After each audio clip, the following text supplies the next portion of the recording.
First of all, thank you all for attending today. I've been waiting to host this particular webinar for a really long time. It's just such an exciting time for tutoring around the world, but particularly in the United States, where so much has been invested in our students through the American Rescue Plan. There's a number of contracts as part of the American Rescue Plan. We'll be really talking a lot about ESSER today. But again, just been so excited to talk to Christy, because Christy is really on the smoky front lines of running one of the largest tutoring initiatives in the country. So just super excited. Today's discussion, is really focused on scaling ESSER funding, and we're going to be talking about that through the lens of Illinois.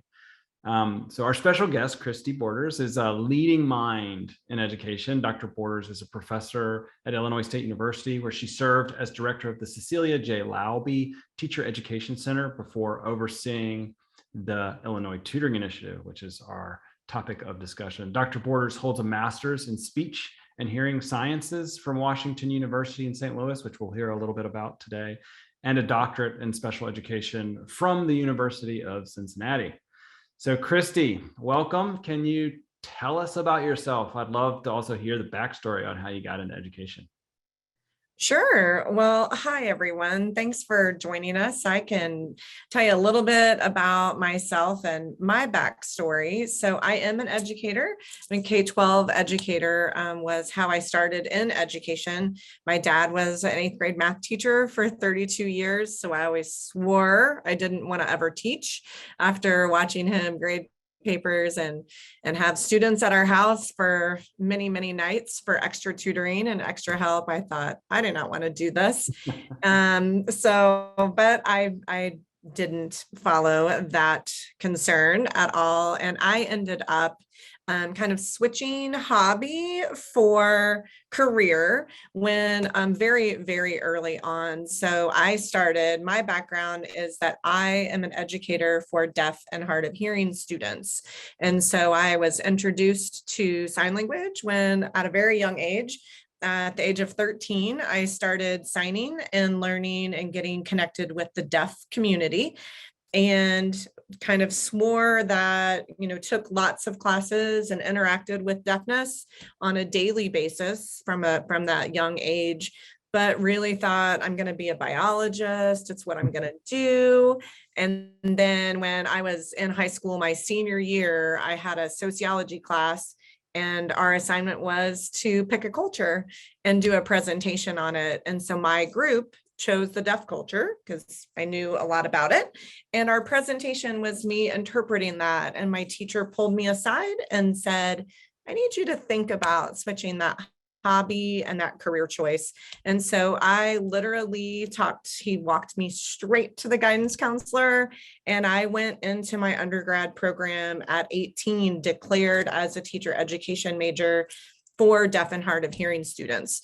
So I did become a teacher of the deaf. I taught for several years in several different settings, from the clinical setting in a hospital to itinerant teaching and classroom teaching. So I did teach deaf and hard of hearing students, and then went on, as Nate mentioned, to get my master's in speech and hearing science at Washington University, and then focused my doctoral work in special education. You will probably pick up from me throughout this hour. I'm special education centered and focused in my view of the world. And so I focus on deaf children with autism is my research area that I chose to pursue as a faculty member here at Illinois State University. I am a tenured full professor here at Illinois State, and moved from faculty and preparation of teachers into administration about 5 years ago. And a lot of that experience as an administrator, the things I learned in those roles, is really what I think ultimately led to kind of being able to direct this project. Yeah, I mean, I think it's so interesting, the choices people make and how they get into teaching. And what's so interesting about special education particularly, and I know I've talked on the webinar a lot about my son who's dyslexic, is that, oftentimes the approaches to help those kids are more small group or one-on-one kinds of experiences because it needs to be customized. So it just makes sense that your background sort of lends itself towards that one-on-one experience, because that's such a core part of special ed. And I'm just excited to see it become more part of like balanced learning environment in general, you know? Yeah. Awesome. So, we're going to try to cover quite a bit in a short amount of time. We want to try to make a little bit more. Folks have asked for a little more time for QA. So, we're going to talk about the tutoring initiative, the Illinois Tutoring Initiative. We're going to talk about obtaining the ESSER grant and what that was like, designing high impact tutoring at scale, which is, this evidence-based approach to designing programs. Sourcing instructors is a big one. And, this concept of leveraging teachers or student teachers from different university affiliates is one that I think a lot of people are really interested in better understanding. Yeah. A hybrid environment obviously is, who's getting taught in person and versus online, assessing performance. And, if we have time at the end before we get to Q&A, we can talk about the future. I always like to ask our guests a little bit about what they think the future is going to look like. So let's get started. Can you tell me, I just love to hear, and I'm sure our audience is really interested, just additional background on the origins, of starting the Illinois Tutoring Initiative. How did you first hear about it? And then this is like a formative change in what you were doing as a professor. So I'm really curious, like how all that started. Sure.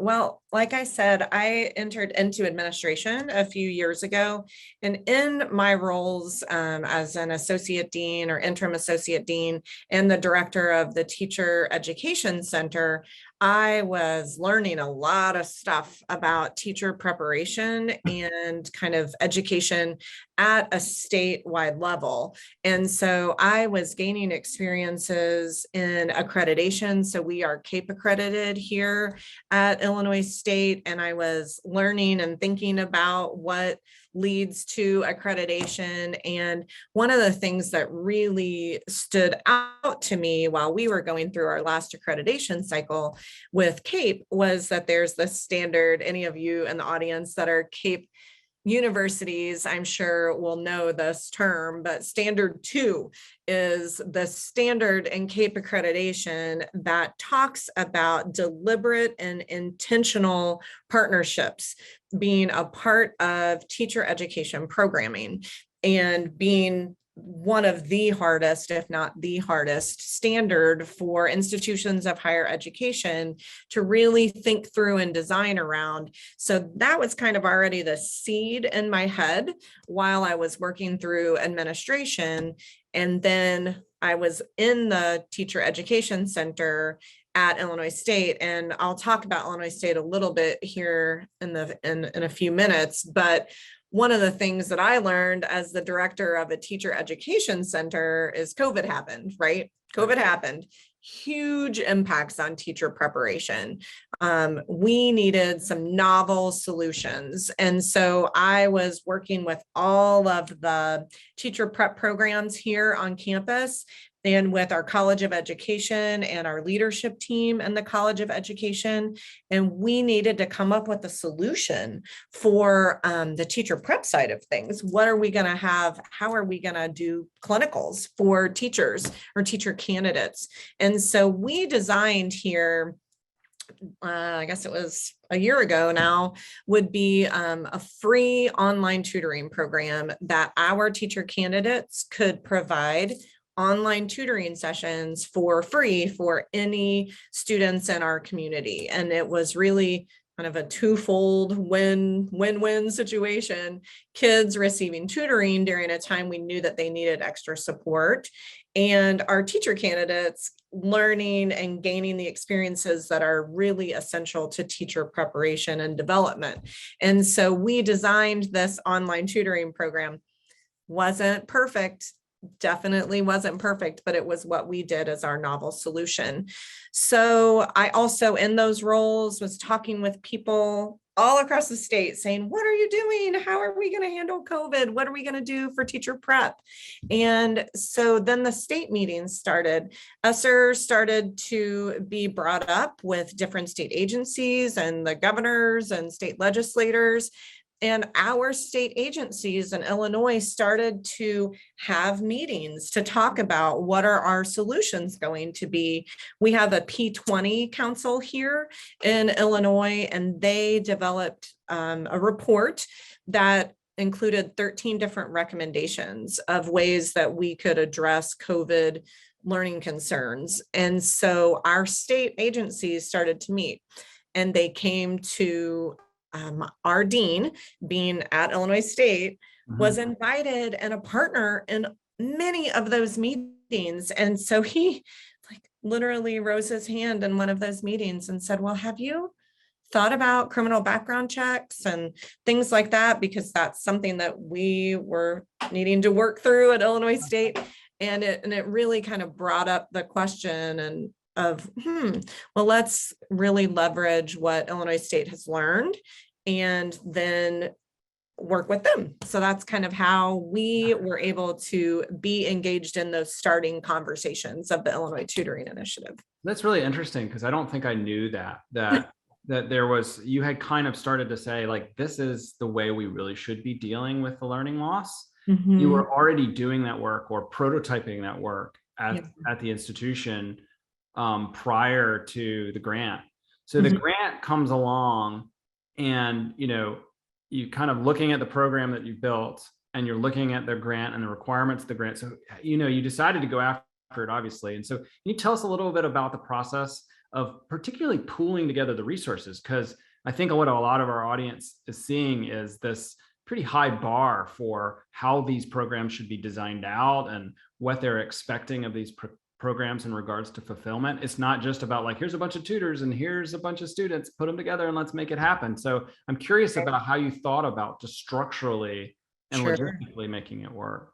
Oh, sure, absolutely. Well, again, I think that the journey along the way always leads you to, your experiences lead you to where you're currently at, right? So I've written many a grant submission, not saying I got funded on all those, but I was very familiar with the grant writing and submission process here at Illinois State. But also having been an administrator and kind of unit head and director for 4 years prior to this position, I was given a great lens to understand all of the different things that needed to be brought to the table to make an initiative of this size really work.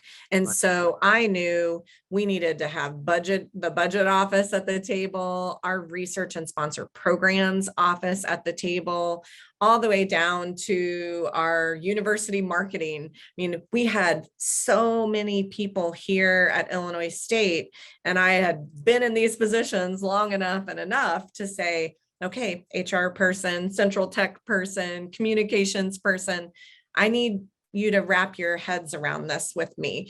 And so we really did kind of that pre-reach out to really leverage the knowledge and experience of our units here on campus, as well as state agencies. So I talked about the state agency team kind of talking with our dean to say, what can we do to really think about tutoring on a statewide level? Well, so that meant that when this first started, Nate, I was in meetings probably every day with lots of state agencies. So when this was designed, it is very much a cross-agency kind of design. So the governor's office, the institute, or it's called IBHE, so our Board of Higher Education, and our board of the Community College Board, and our state education board, all of those people and ISU were all sitting at the table, really questioning and being vulnerable in design. And I think that is just so important that coordinating. I mean, I think that's what folks want to know, right? Like it sounds idyllic, right? And what I'm hearing from folks as I speak to folks around the country is that the problem is if someone doesn't grab the reins and you kind of have a leader that just says, hey, there are all these disparate groups and they have all of this information, and we need to kind of try to bring these people together, because if we're going to do this within this crazy timeline that that's being put before us, we're going to have to really huddle everybody. So did you just decide to kind of take this, or was there somebody else that was specifically helping to kind of coordinate everything? Well, yes, I'm a rain grabber, like grab them and just go. Because we had done the online tutoring program, we kind of already had our heads wrapped around what did it take at our small level for a completely online delivery of tutoring. So we had already had this really tight knit group of people here at Illinois State that had kind of wrapped their heads around what went well, what didn't go well. And so we were not fearful of entering that space, I suppose. And I think, again, that experience of, I pretty much know almost every teacher ed program here in Illinois. And so having that experience and those relationships, I really just think that's what allowed us to be able to leverage what Illinois State is to teacher prep and to just kind of education in general in Illinois. So in regard to the design in general, I know, how defined were the grant expectations in regards to design? And I know you looked at several different grants. Did they just point, I know we've seen folks just point to evidence-based HIT, right? High impact tutoring. And they may point specifically to research at Annenberg or somewhere other than Annenberg. So anyway, tell me about that, because I'm just curious what you saw in the actual RFPs in regards to the way you were supposed to go about it. Sure. Well, I will be honest, this was a really wide open design in terms of what the state, all those committees, all those state agencies and the ISU team that were all sitting together to work through design. It was pretty wide open. It was, hey, Illinois State, and those of you who did this online tutoring program, how do you think we should do this? What do you think? What would be a good way for us to do this statewide? And all of those agencies all came in with different ideas, and we really worked off of each other for that. And then I worked very, very closely with the ISU team and the Board of Higher Education, who is actually the awardee of this grant, is the Board of Higher Education. The Board of Higher Education is the awardee because this design was to work through institutions of higher ed. So how much is so this is something I'm just really curious about. Yeah. How much of it is engineered back to the RFP? So was there a lot of discussion that happened before the actual RFP itself was drafted to kind of include all of the intel from the stakeholders that would implement it? And then the draft of the RFP goes live, and then it goes through its RFP process per government regulations and all of that? Or was it like they came out with an RFP and you guys got together and said, well, this is what it should have been? You know what I'm saying? You understand the question? Yeah, it was really, it was those pre-conversations that really defined how the state of Illinois decided to look at tutoring. So we really looked at that P20 council report that said, hey, one of our recommendations is high impact tutoring. And so then the state agencies looked at that report, started to do research, started to hit things up with each other. And then that turned into the development of what is ISB in particular, how does ISB want this to look? And so we really did a lot of the back and forth with them all of these leaders across the state were having those conversations. Yeah. And so tell me a little bit about, so you settled on a structure as you thought through what you wanted to implement, the program and who you wanted to serve. Yeah. What was the process like? It sounded like you took that. We've been talking a lot about this, like huddle versus handshake. It sounds like you took a huddle kind of approach, even in what the requirements would be in regards to the RFP. So talk a little bit about just design. Like once you got into, okay, now we're putting a proposal in, now we're saying we're going to do this. Yeah. How did you begin even that process of thinking about how you wanted to make all of this work?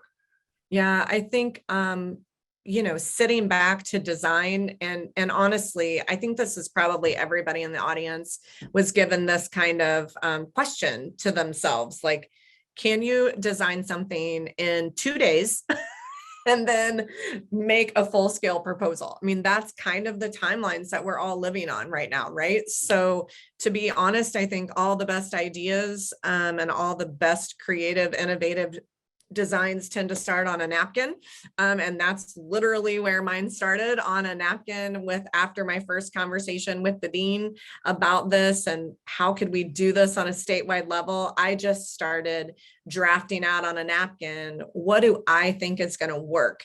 And so there were a few things that really led to where we landed as a state team, and not just Christy Borders, because it's not just Christy Borders, but our whole team landed on some things that we know. So we used academic knowledge, hands down. What do we know as teacher preparers, teacher prep programs? What do we know about learning?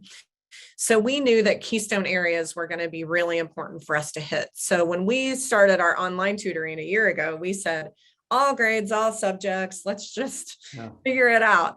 But then in those conversations, we really leveraged what we know about learning. We know math and reading are going to be keystones for all of their learning. So that really helped us kind of, bring it in.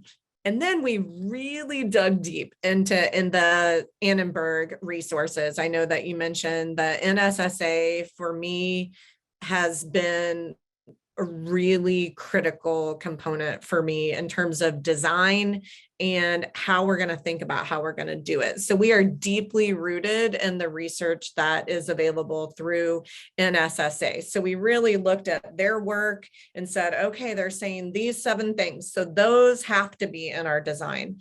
But then NSSA also talks about other things that aren't quite evidence-based, but are suggested. And so we took some of those things as well and said, okay, well, we're going to take those and put those in design. So we definitely used that academic understanding and worked very closely with Kathy at NSSA when we were working through that.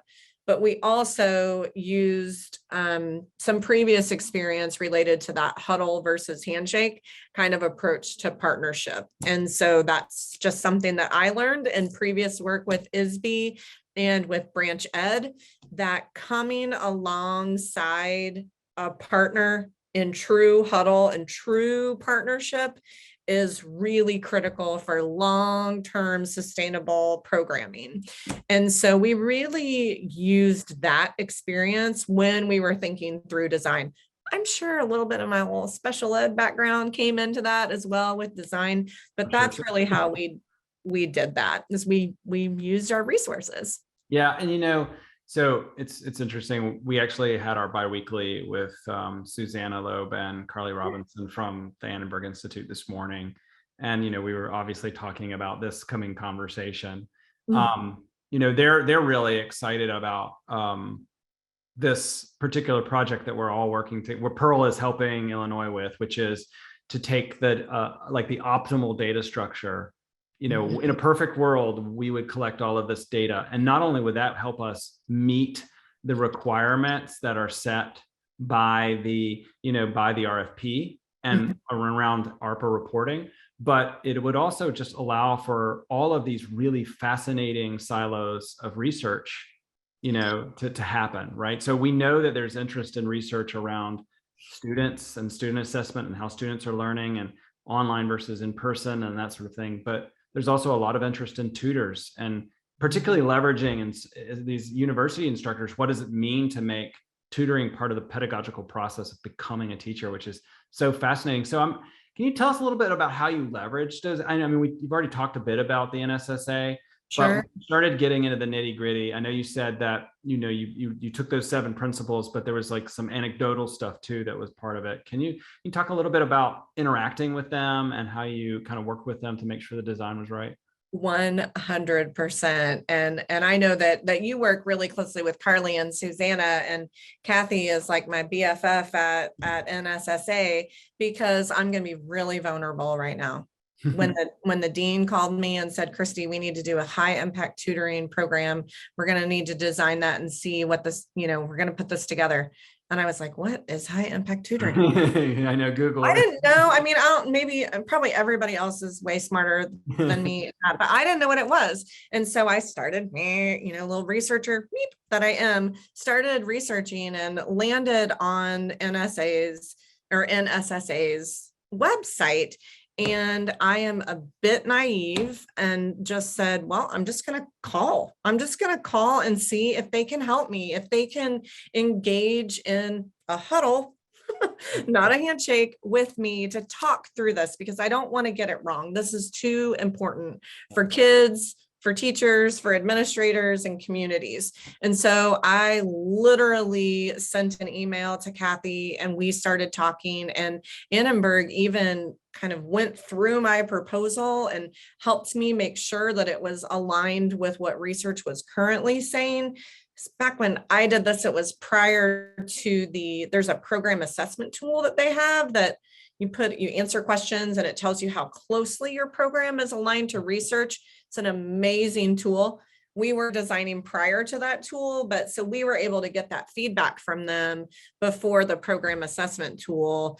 And then they've continued to be incredible partners for us, reviewing materials and just asking really hard questions and being willing to sit with us when we come to a pain point, which is pretty regular around here. Yeah. So I want to dig in now. So Yeah. you and I have had some really great conversations about this is, you know, academic and program design, and we're doing these big things and we're going to save all these kids, and, you know, and it's all so amazing. And I think from the outside, people go, gosh, you know, this is phenomenal work that people are doing. What they don't see behind the curtain, right, is all of the really tough stuff, the nitty gritty tough stuff. And, you know, one of the things that makes, you know, your particular program really complex is that, you know, I've heard anecdotally, at least, that you've got a district that's saying, we're not doing any online. You know, you got it. If you're going to do tutoring here, you got to do it in person. And I know there's a huge premium in the state that's put on doing this in person. And Susanna and Carly's research points to, if you have it in person and you have it in the school and it's part of the school day, you know, you're already going to get that top line KPI of attendance. Now we can really start to make some things happen. So, but, you know, and we can get into the matching piece a little bit as well, but I would just love to hear you talk about the complexity of just what it really means to do this. Now you've designed it, now you got to fulfill, you got to implement. It's, you know, I just read a quote from our IVHE partner this week that said, describing this process, like the last 20 minutes, describing it's really easy. It's the actual implementation that's really, really hard.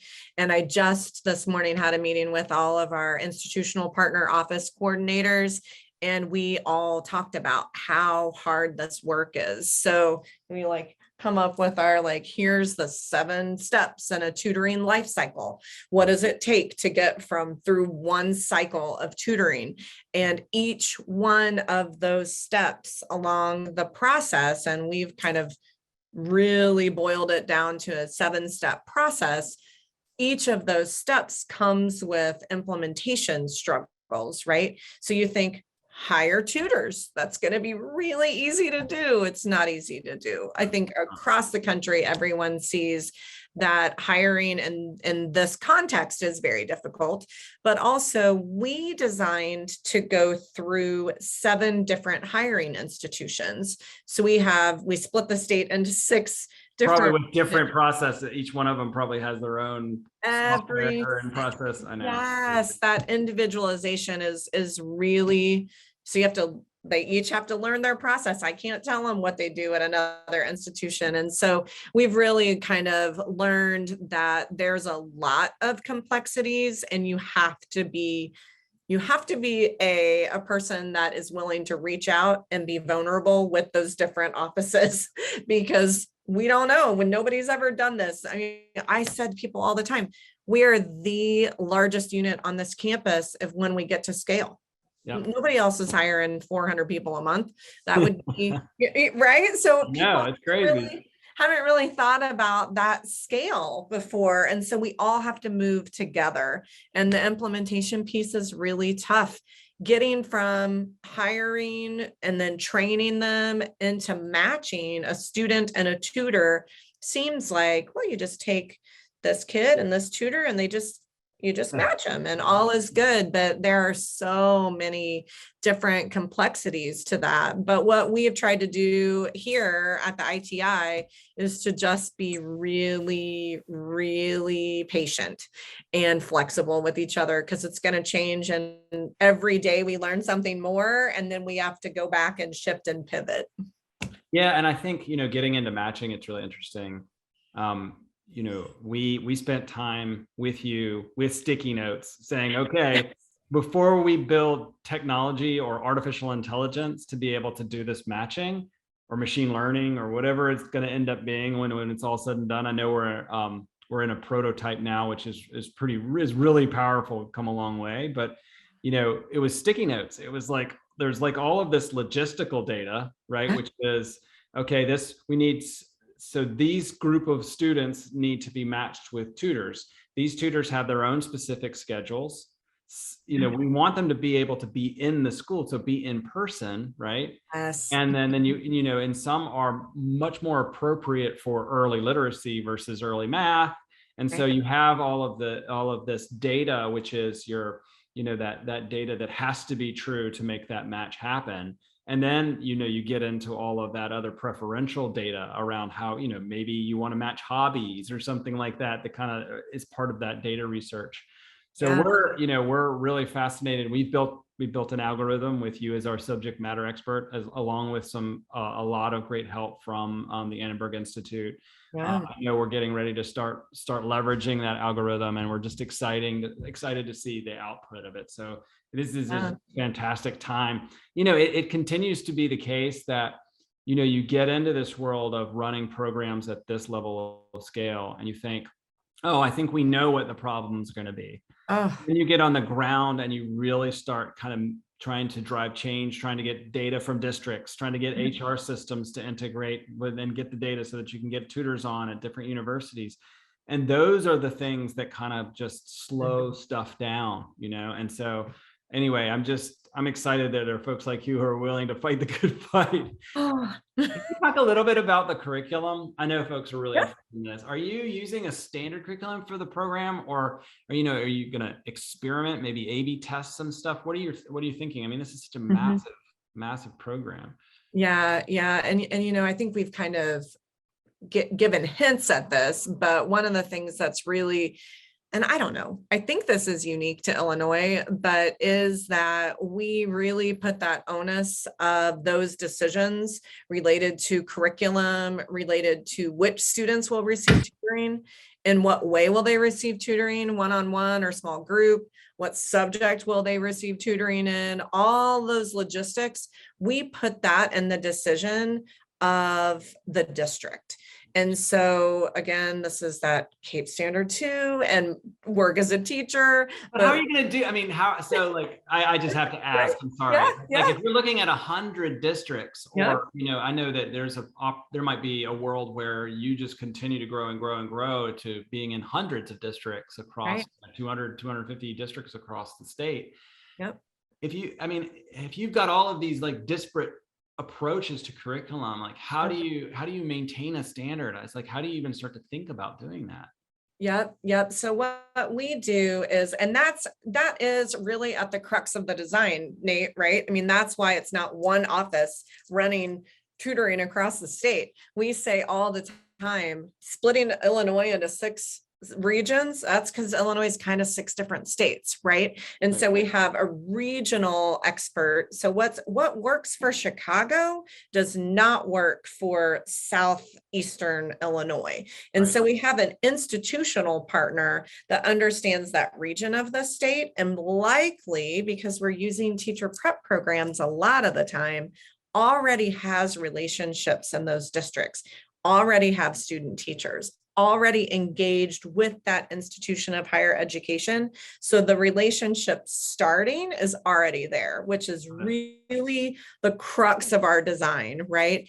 And then we expect those IPO coordinators, those regional coordinators, to really come alongside a district and ensure that what we are putting in place with them makes sense for their kids. And we see that already. And with our first 10 districts, 10 different approaches, but the keystone pieces are the non-negotiables, right? So we always say we have guardrails with some flexibility within the guardrails, right? But you're gonna do X, Y, Z. So like, this is so fascinating. Obviously, you know, at Pearl, we're thinking a lot about data collection too, right? So it's one thing. So now you've got all of these different, let's just assume we're in a perfect world where each region at least is keeping their same sort of approach at the regional level. And to your point, you've got this IPO, this person who's really driving behavior and making sure things are working for the program over that region. So let's talk about data collection. And I know that this is something that we talk about a lot in our partnership, you know, in regards to Pearl and ITI. This is no easy task, you know, particularly in a hybrid environment. So especially with folks already being stressed out. Let's talk a little bit about, you know, what you're expecting from your tutors in regards to getting data from them so that we can, you know, we know there's going to be assessment data. We're going to have district data. We're going to know more about that student, and that data is going to be merged with the data that we're collecting. How are you thinking about that, normalizing it across the entire program when you have these siloed regions? Sure. Which again, if you, and I don't know if we've even really articulated that, but there's a central office. That's my office and the central office, and I work with all 6 regions. And so those guardrails are some of our very most firm guardrails are about data collection. So central office designed the systems that each of those regions use. And so that includes things like the designing of the training. All the tutors across the state receive the exact same training through Illinois State. It was developed with our researchers here on campus, and everybody gets the same training. Everybody will get matched through the same system, and everyone will collect the same data. So while the curriculum is very localized and really connected, as Annenberg could talk about at length, we're very connected to that local curriculum, but the data collected around tutoring sessions is very much guardrailed. And so every single tutor after every single session will complete a session feedback form, as will the student that they're tutoring. So that will happen. Fidelity checklists done every single session. And each week, all of our tutors are, I'm going to sidebar for just a second. A really, I think, unique aspect that we took to this design was that we're teacher prep people, right? So we knew planning was really important to tutoring. This is not sit down and help me do my homework. This is like high impact tutoring. So we also pay our tutors. So if they're going to do 3 hours a week of tutoring, we pay them for a half hour of planning for each of those 3 sessions. So 1 week is 4.5 weeks of pay, because we want them to deliberately plan their tutoring sessions. So another guardrailed piece of data is this weekly reflection and planning for the next week's sessions. It's due every Sunday night from our tutors. And so in the orientation training, we spell all of this out. So our tutors know from the very beginning, each of my 3 sessions, I'm going to do this form. And every week I'm going to sit down, think about what happened last week in tutoring, look at the curriculum, and then plan around that. So that's how we are approaching data. That is so fascinating, right? Because we see really large private tutoring companies, winning like multiple district kind of grants where they're doing things at a pretty some of them are at a pretty massive scale, right? Absolutely. But their approach is that they've got the supply side, and that they've already sort of staffed up to be able to implement these programs, and they have some precedent for implementing these programs, and so they're a good choice as a sort of plug and play for whatever the RFP is. But in this case, when you're leveraging education students at the university level, you have this you have to do that through the paradigm of like, we're teachers, right? And Right. and we're trying to normalize the tutoring as part of the process of learning to become a teacher. So, we have to start there almost to make sure that there's a standard for how well prepared they are. And then there's a way for us to regularly assess how they're doing. And I love the fact that, and you built into the design that there is preparation. And Yeah. I'm assuming that there's some oversight of that preparation as best you can to make sure that they're actually doing that, taking what they're preparing and implementing it within those sessions. So that's just it's really cool. Thanks. Yeah, that becomes part of our tutor supervision. When we're full scale and every region has hundreds of tutors working, we know that we can't possibly ask a tutor supervisor to review every single piece of that data, but that we can put in place randomized review. So every 2 weeks, every tutor will have review of all of those pieces. And that's where we look for red flags and planning and response. And we are firmly committed to developing our tutors. So if we're seeing that their planning sheets are doing the same thing week over week, then we're going to meet with them, and watch my pronouns, the coordinators and supervisors will meet with them and really talk about tutor development, because we at our crux are teachers, like you said. Yeah. So let's try to tackle the future really quick, and then we're going to get into Q&A. So sure. As you know, because you are a fan of the webinar, I always love to ask our guests about the future. And it's really great just to hear like Susanna and Patrick, from Deans for Impact and other folks just answer this question. From your vantage point, heading up one of the largest tutoring initiatives in the country, definitely in your state, what do you think the future of tutoring looks like and we'll talk about it in the US. We know that the global tutoring market is exploding. I mean, it's at like 98 billion worldwide now. It's going to be, I've seen projections as high as $200 billion industry by 2028. So this is just literally steroids, into what is really normalizing relationship-based learning. So what are your thoughts? What does the long view look like for you? Well, so I'm not going to talk about Illinois in particular. I'm going to talk about just tutoring in general. And the long view is I think that there will continue to be a consistent need for at least several more years, because we were all impacted by COVID. Let's just be honest. We don't talk about the term learning loss here at the ITI. It's like a bad word for us. We talk about learning disruption. The train didn't stop on the track and start moving backward. The train didn't fall off the track. It was just stopped. And now that needs some extra energy to get that engine moving again. And that's kind of where we view learners right now. And the expectations for learners and teachers are really hard right now. So I do believe that there's going to be a consistent need for tutoring for many, many years to come. I do think that the overall scale of that need will be dependent on many things. And it's why things like Annenberg are so important to high impact tutoring in my mind. And because I'm a researcher and a teacher and right, that we have to have continued demonstration of effectiveness. Annenberg did a great job giving us the core of that research for us to build upon these programs that are happening all over the country. But we have to have some really good demonstration of effectiveness and replication of effectiveness.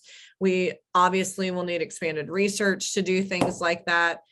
I personally, if you guys can't tell this, really think that we are going to need to find ways to build systems that can be individualized to district and student need. That if we go top down with this, it's going to be like every other top down initiative that I've seen, right? It's got to really, it can be some top down, but it's got to be some bottom up as well, and got to be that huddle. And so I think if that happens, I think this is a cost effective and highly effective intervention that can be delivered on high scale. And so I think it's here to stay. Yeah, I think so too. And, we're really excited about seeing philanthropic organizations get involved we know that the most important work we can do is to help our students, but also making sure that we can actually prove that those students got helped. And if we can do that in a really like research way, a research-based way, Yeah. and those programs that are most effective are going to be ones that we're going to see braided funding happen for. So, I know that the MacArthur Foundation in Chicago, or the Gates Foundation on the West Coast, or Kaiser Foundation in Oklahoma, there are opportunities for these folks to come in and really help the best programs continue, right? Right. So anyway, it's just exciting time. And so before we move on to our Q&A, which there are a bunch of questions, I want to thank you first and foremost for this. It's been awesome. That is an amazing time for the tutoring industry. And I really believe as educators, we have a really unprecedented opportunity to make some positive change, particularly around one-on-one small groups. So the first question I want to ask you from our audience is about criteria for hiring. So, say you've got, I think the number is somewhere like 7,000 education students at Illinois State University. Do all of them just get the opportunity to do this, or did the criteria change over time? Have you kind of set some bar for these folks to be able to participate? How are you thinking about that part of it? Sure. So one of the things that I believe this is unique to our design was that we do want to leverage teacher education students, but there's only, I think, 10,000 total teacher education students in the whole state of Illinois. We have about 4,000 of those at Illinois State, so we're super proud of how many teachers we produce here. But we knew that even if every single teacher ed student were to do this, we're still going to be stretched, right? And it's not always going to work. And so it was important to us that we have many tutors from different walks of life that can enter into this workforce, and we can train them. That's one of the things we can do. We can train people to work with students, and to work well and to deliver high impact tutoring. And so we track for all of our tutors, what is their type? Are they a university student? Are they a teacher prep student?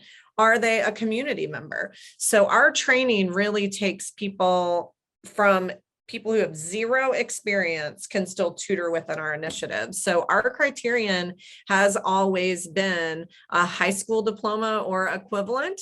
For our grades 3 through 8 tutors, we'll have a little bit, it also says that they have to pass the class that they're tutoring in. So if you have a diploma or an equivalent, then you have passed that class. Our high school math tutors that will come later in the fall will be looking at really all the way down to course grade in terms of that criterion.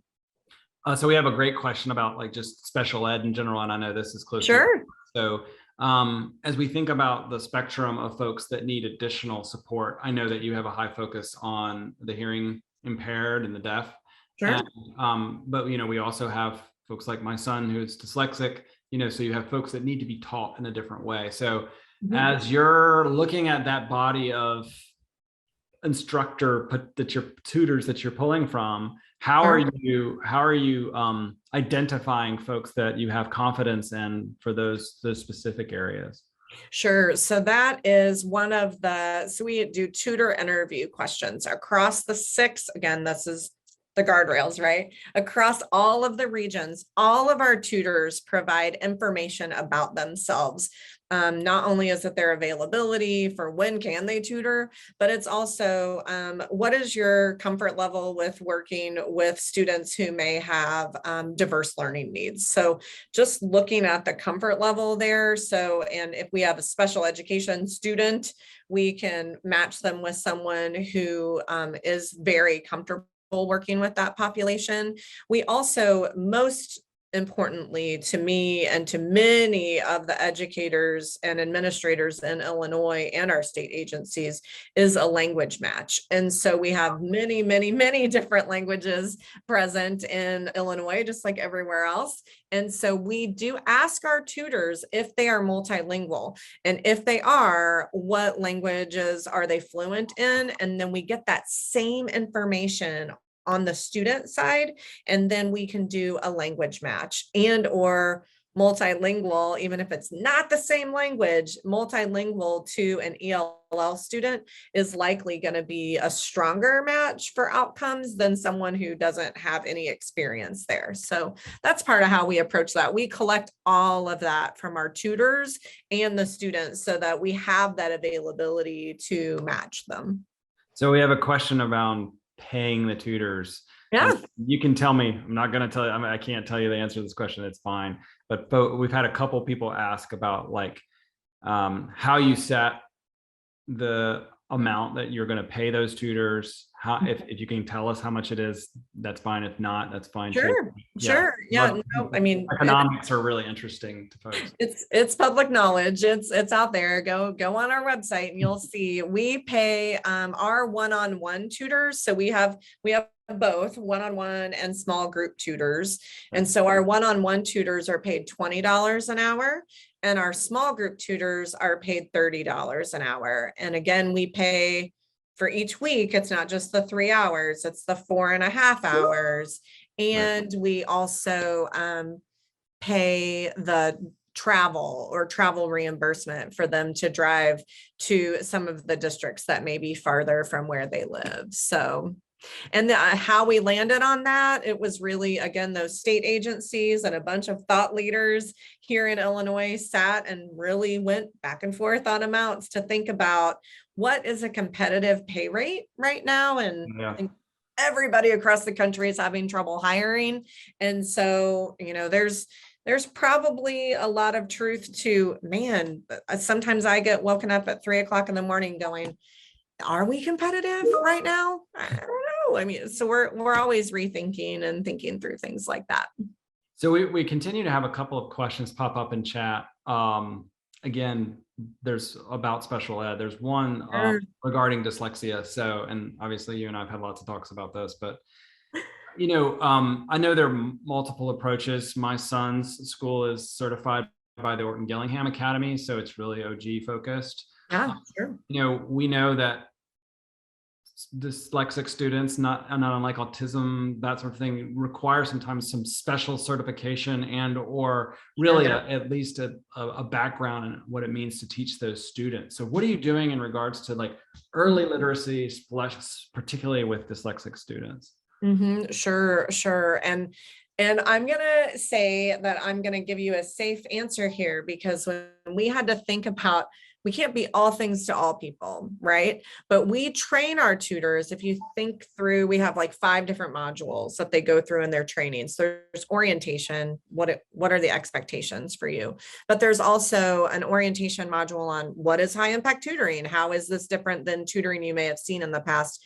And then we do have modules on teaching to all students. So we think through individualized and how can you do these different approaches to maybe get at the needs that your student may have.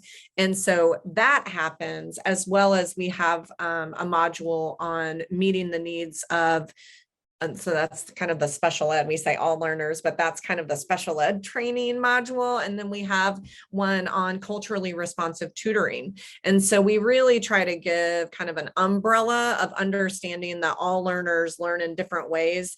And we aren't going to train our tutors specifically in like a dyslexia specialized training skill, because we are always going to claim what we are and what we are not. So what we are not is special educators. What we are is supplemental tutoring. And if we, with every district, we have a site curriculum coordinator who is the liaison between the district and the IPO and ensuring that information is getting to the tutors. And that person generally supervises locally the tutoring sessions as they're happening. And so depending on the district, they could be feeding, we ask them, give us materials, suggestions, what do you want us to do to best meet the needs of your students? And so that would really come down to, if a district wanted us to do XYZ, can you try this with a student that you're tutoring? I've been watching and I would like you to try this.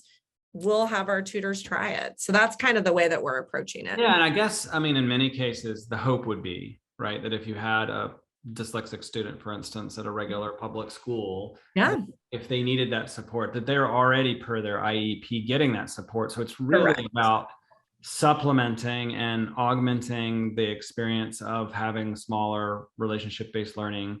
And wherever they, as you huddle, not handshake with that school, you can say, hey, this particular dyslexic student is already getting OG twice one-on-one a week or what have you. Here's where we think that he or she could really get some support from ITI. Yep. Then Well, and I think the other piece of it too is that while there's always this emphasis on, increasing math scores and reading scores, the other thing that we do is that we talk about, we may not see academic outcomes. And we're okay with that, because the other really important outcome of relationship-based tutoring is social emotional growth for those students and strong connection. And so many of our districts, when they provide their data on how are they making decisions and how do they want to see growth, are going to be based on reading scores, math scores, and social emotional screeners. Yeah. And even if that is the one score that moves or stays the same and doesn't decline, I'm going to call that success. It's about redefining success for me sometimes. So that's awesome. Well, listen, this has been great. And there is no way in the world that we would have been able to cover everything. And the nice thing about Pearl's relationship with ITI is as we grow together, as we start to scale more and more within the state, there will continue to be things that we learn. always. And I think our audience is going to want to regularly check in with your program. And so I'm really excited about, talking to you in a couple of months where we can have a whole new perspective as, kind of scale farther deeper into the state. So thank you so much Christy, for all that you're doing. Your amazing work in the state. We're going to be doing more webinars and bringing on more amazing guest speakers. So we're going to make notes, videos, and transcripts related to today's webinar available to everyone. We are doing a blog that really kind of breaks down everything that we've learned as a piece. And sometimes that comes out in multiple blogs, but sometimes it's one blog. And then we do some follow-up pieces as well. If you're already planning to participate in serving government-funded tutoring programs and are looking for a technical partner, an all-in-one platform to implement your program, particularly around making sure you have consistent data collection, please schedule a time to chat with me. I think Michael has put the link in the chat there. So Christy, I hope you have a wonderful rest of your day and have a great rest of your afternoon, and reach out anytime. And I look forward to our next conversation. Wonderful. Thanks, Nate. All right. Bye-bye.